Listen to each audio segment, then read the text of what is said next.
Okay,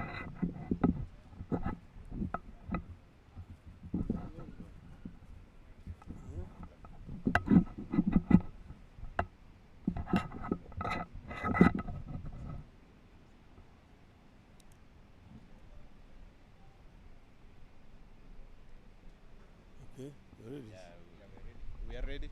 Okay.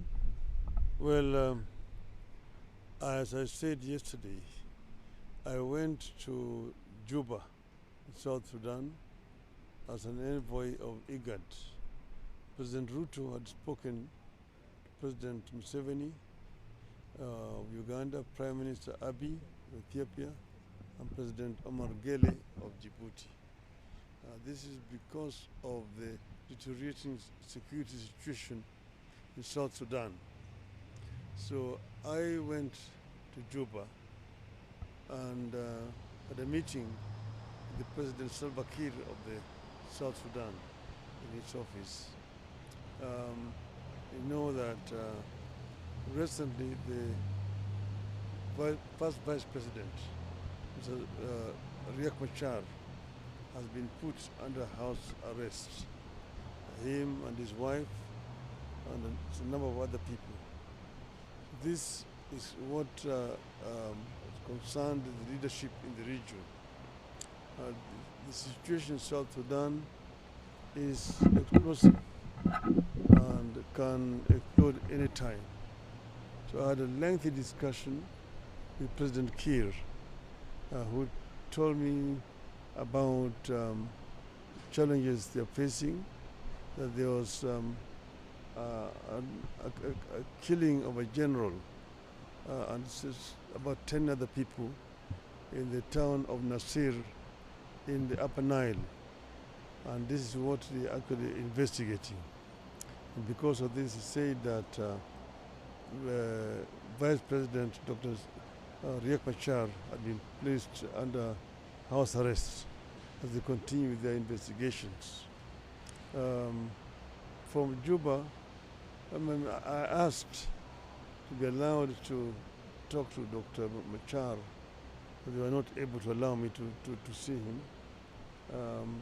Instead, they recommended that I meet with President Museveni.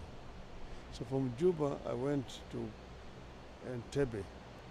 I had a meeting with President Museveni.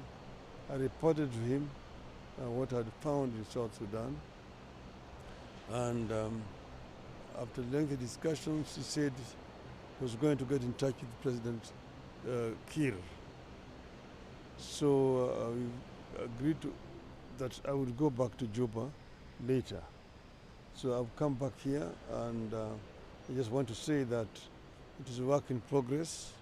I'm going to make a report to President Ruto and Prime Minister Abiy and President Gele of my findings in South Sudan. The situation requires international attention. I'm happy with the UN for getting engaged in what is going on in South Sudan. I think it is a situation that warrants intervention by international community. Thank you. If you can say it in Kiswahili.